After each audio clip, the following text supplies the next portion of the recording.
嘅地方嚟，去到嗰度全部係坐船嘅，嗰、個環境咧非常之幽靜，非常之幽靜。跟住咧，佢嘅師傅即係佢嘅所謂呢個主持，間中同佢哋講啲佛理嘅，咁樣啊。所以原來嘅掃地嘅掃個開。頭先我同你講嗰、個，亦都係好遲鈍嘅人，佢就係掃地念南無阿彌陀佛，佢亦都開悟咗。各位，原來我哋開悟咧係一個先決嘅條件，就係、心定，心無雜念，我哋智慧就開啦。當我哋智慧一開咧，我哋就可以睇到自己嘅本性，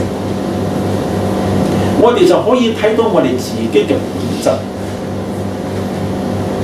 我哋嘅本質係咩啊？本來是佛。當你覺得我係佛嘅時候，我就唔應該去做嗰啲凡人的凡事。我係佛，我做咩要講粗話咧？我係佛，做咩我要發脾氣咧？我係佛，我六根清淨，我要貪咁多錢嚟做乜嘢咧？當你嘅智慧一開嘅時候咧，你就睇清楚自己啦，明唔明啊？所以喺我哋嘅八正道入邊，正見、正思維係智慧，修智慧；正語、正業、正明係修戒律；正念、正定係修定，就叫做戒定慧啦，各位，就係修戒定慧啦。所以如果你修八正道，戒定慧修到，當你嘅戒定慧修到之後，你再諗翻你未修戒定慧之前，你嘅一切行為做作咧，你會覺得好慚愧嘅。但係慚愧唔緊要，因為你已經覺，你已覺。所以各位，當我哋嘅戒定慧收到啦，我哋嘅身口意就可以淨化啦。我哋嘅身口意咧就可以淨化啦，明唔明啊？我哋就唔會有咁多惡嘅行為啦，亦都唔會種咁多苦因啦。我哋無量世入邊種嗰啲苦因，種到今日咗㗎啦。如果你仲唔識得幾時去停止呢個苦因，斬斷呢個苦因，你只有繼續累積苦因嘅啫，明唔明啊？所以學佛一定要你哋明白，修道係你嘅做人嘅責任，做人嘅責任係啦，去揾食於食而行，係你對你身邊人嘅責任，明唔明啊？我唔係話阿葉師傅修道，我就唔去睇風水，我就唔開檔，唔會，我都係照做，但係我唔會貪咯，我唔會用不擇手段去做，唔會，明唔明啊？我有幾多食幾多，佛菩薩自然會睇自我㗎啦。我唔求富，我亦都唔求名利，我只係求一個平安嘅，單靠係咁樣。所以變咗咧，當我哋嘅身口意淨化咗之後，各位信我啦，你嘅內心世界咧真係好快樂，乜嘢都好咧，歸返清淨係最快樂，回歸清淨係最快樂嘅。咁樣講明唔明啊？大家？所以八正道咧係必修課，必修課。但係我睇好多佛廟寺廟咧，佢哋並冇係講呢一個所謂嘅霸陣油，甚至有嘅都係大個，冇十分強調，因為要收霸正道咧，我已經講咗啦，界定為有好多人咧唔係咁中意戒律嘅，所以各位，我哋唔理人哋嘅睇法，最緊要就係你明白咗之後，你要唔要開？你要唔要開？我自己本身喺收集呢個霸正道同埋呢個師生啲嘅內嘅呢個所謂嘅資料嘅時候咧，我睇到好多篇唔同嘅法師對於霸正道嘅評語，所以在今日前咧做主嘅我自己就開唔到好多嘢，開唔到好多嘢，所以就令我感覺到我下決心要講呢個霸正，下決心講霸正。好啦，下一期咧，下個星期我哋要講嘅就係正見。我哋花一晚夜嘅時間嚟研究何謂正見，學正見。係啦，如果正見你唔明白，你做唔得到啦，霸正道你就唔需要修啦。因為喺霸正道入邊咧，正見同埋正思維係最重要嘅基礎，最重要嘅基礎。如果冇正見、冇正思維，落去嘅都唔正咗佢，都唔正㗎。所以你睇一個人正唔正，你對霸正道嘅了解咁去睇佢咧，你就睇得出佢正唔正啦。今日無論呢個出家人喺我前面講到嘅念經念到幾巴閉，但係如果佢嘅行為係離開霸正道嘅行為咧，咁樣佢就唔係純正嘅出家人啦。唔係，點解我咁樣強調咧？因為霸正道係佛教嘅正統佛法，正統佛法，所有經文嘅修行不可以離開霸正道，唔可以，明唔明啊？係啦，所以變咗咧，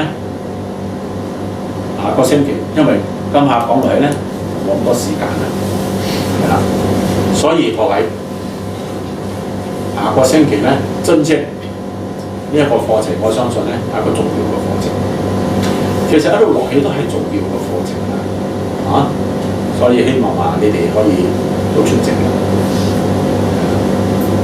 好啦，我今日講到呢個霸正道咁嘅樣，你哋可以明白。如果你哋真係想做一個真正嘅佛教徒咧，真正嘅佛教徒，為得成正果啦，好好咁樣修練霸正，修練，因為佢係脫離三界、脫離六道輪迴嘅法，脫離六道。只要你一旦脫離六道輪迴咧，你就唔再有生死啦，你就會處在不生不滅嘅境界。涅槃就係不生不滅嘅境界，係咪？所以喺我哋嘅呢一期嘅生命入邊咧，修解脫道咧係人生嘅大事，係人生嘅大事。揾大錢唔係人生嘅大事，求道先至係人生嘅大事。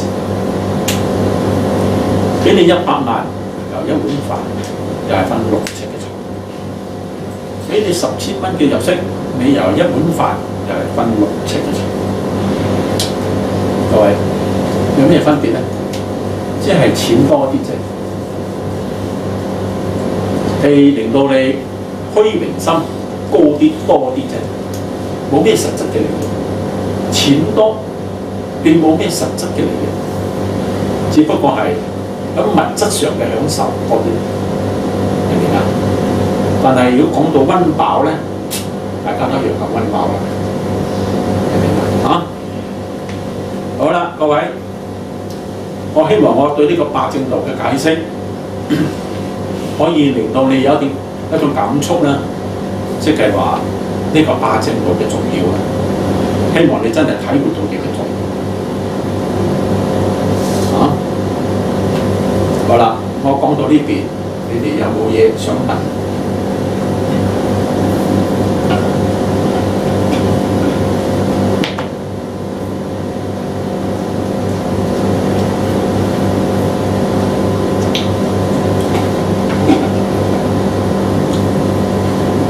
真係冇問題啊！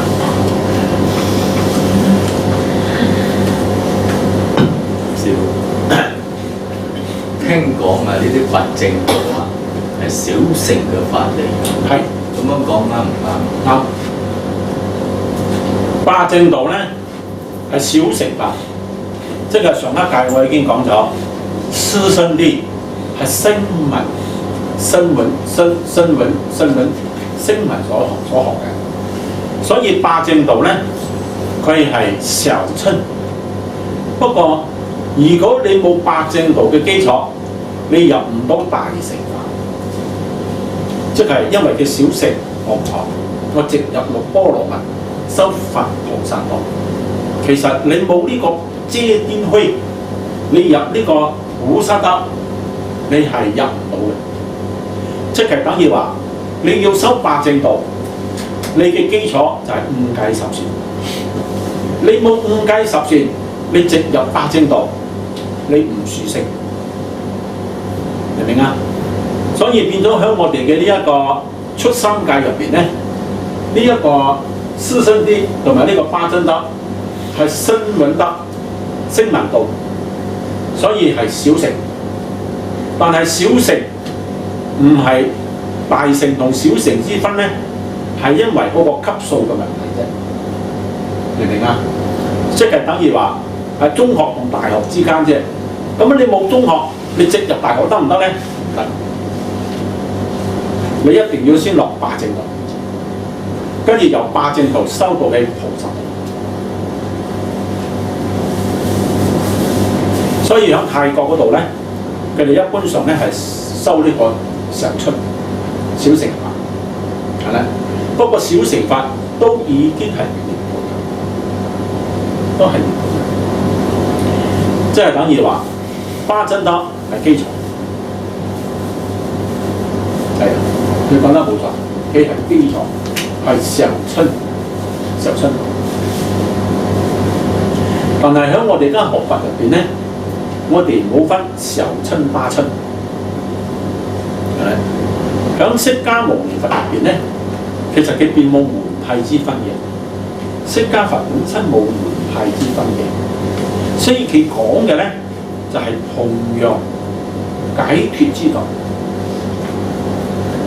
解脫之道，所以你唔可以對呢個八正道，因為佢係小乘，所以你對佢嘅睇法落一格，冇咁重視佢，咁樣你就犯落大錯，你就犯下大錯，明唔明啊？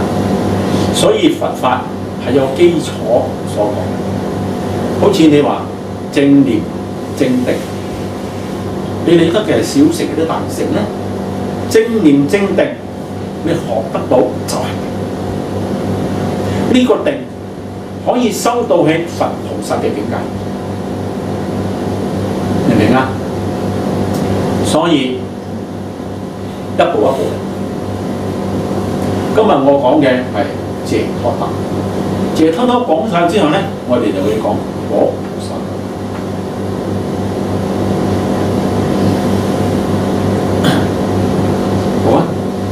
咁你對呢個常春都有認識？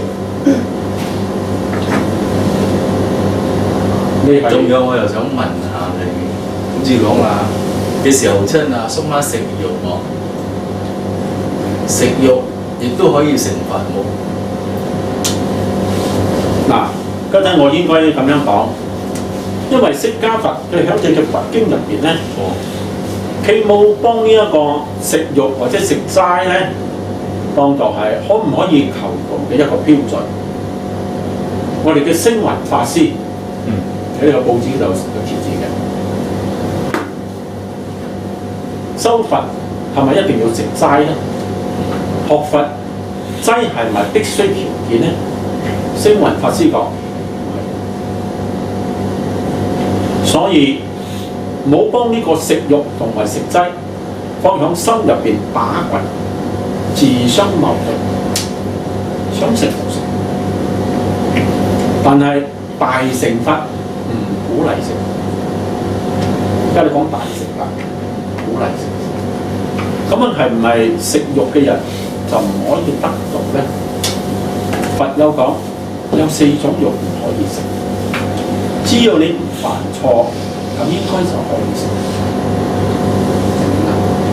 我舉一個例子啦嚇，你去過中國東北嘅人，